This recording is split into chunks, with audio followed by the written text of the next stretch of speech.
Anna Shcherbakova talked about how she managed to combine sports and studies. Here, of course, we should say thank you to our parents. As a child cannot allocate time competently and decide what to put first. For my parents, education came first. And they never let me relax. I went to all lessons and passed all assignments if possible. Here it is more important to follow my parents, because otherwise I would have gotten so carried away with figure skating that I would have forgotten about everything else. Now I realize that it is impossible to focus on one thing. Shcherbakova shared her experience.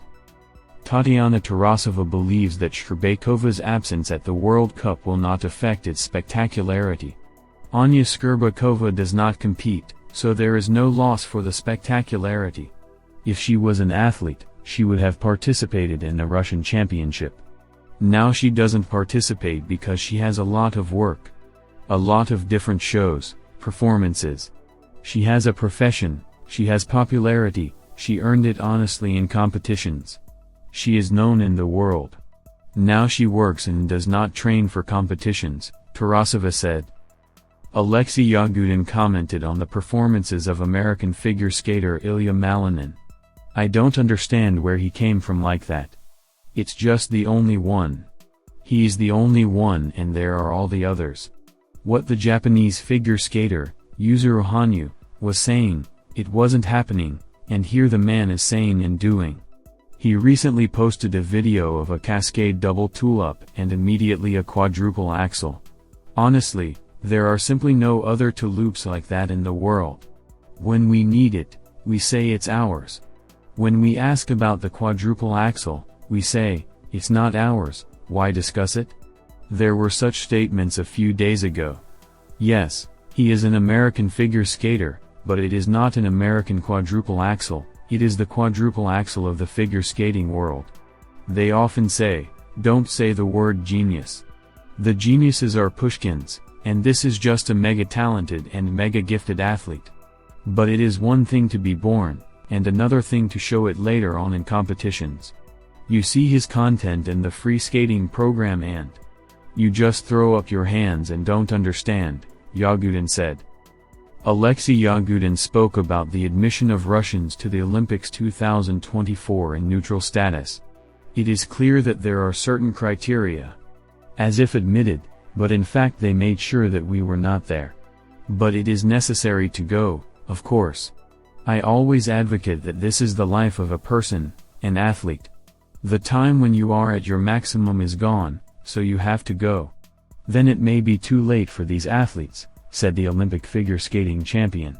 Katerina Gerbolt assessed the performance of Kamila Valieva's season. The last 2 seasons you can see that it is certainly a bit difficult for her, but she is struggling, she is proving that she can still win. Her short program this season, I think, is one of the best of her career. I really like her short program, it's so feminine, it emphasizes all her strengths. For me, this program is probably the best this season. You can see that the free program is more difficult for her. But again, all the girls make mistakes this season, there is no one who does not make mistakes, so everyone will claim the title of Russian champion, but the strongest will win, said Gerbolt. Angelopol explained the situation with the contract, after which he parted with Kaganovska. I understand that this contract was a point of calm for you. What is it? Is it your initiative or some experience? Our previous quarrel before the contract, we can't come to a common denominator at all. My hands are down.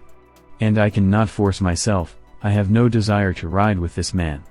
It was the only way out, which was offered by Angelika Alexeyevna Krylova, coach, she said, since we cannot agree, let's draw up some contract, paper, agreement. And we will clearly fulfill what is written there. That is, Valera must do this, Vasilisa must do that, not to commit such problems, not to allow. That's all. I said, okay, let's make a contract. Angelika Alexeyevna gave her permission, Vasilisa's mom gave her permission. I thought we had an agreement. A month passed, the contract was drawn up. As soon as it was ready, I brought it the next day, here, So and so, we agreed.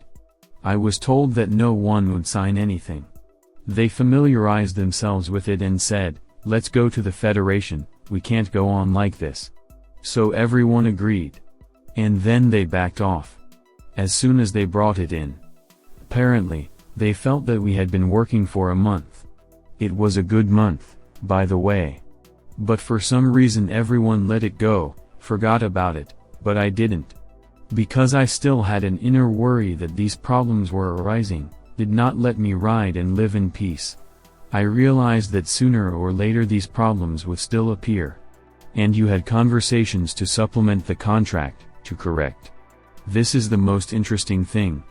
Why I was surprised that they immediately went into denial. When people are brought contracts, they have the right to make adjustments, because the contract is drawn up between two individuals, let's say. But neither Vasilisa nor Angelica wanted to make adjustments.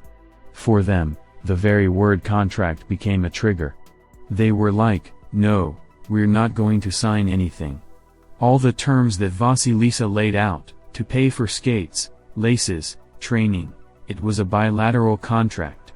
That is, if one of us violates the rules, which were spelled out on a separate sheet, only one sheet was laid out, the other party has to bring all this in. That is, having signed this contract, I would be responsible for it just as it was written on Vasilisa's side. Is it all connected with the training process? These are disciplinary things, missing training sessions without a good reason, some disruptions of training. As it seems, small things, but they knock down very much. And that's it, that's the end of it. That successful month did not inspire you to stay. To have some more conversation, let's do it without a contract, let's try it the way it was now. I've lost confidence in myself. Maybe we could have done that, but I was so empty inside, I didn't believe the words anymore. Our main mistake, I was scolded for that a lot, was that we didn't initially come to the Federation to sort things out. We tried to decide among ourselves, and we did not decide together, but separately. When the first quarrel happened in the summer, Vasilisa and I agreed on the ice that we would go to see Angelica Alexeyevna, let's say tomorrow. And it happens that the next day I come to training, and in the evening we have to go to see Angelika Alexeyevna.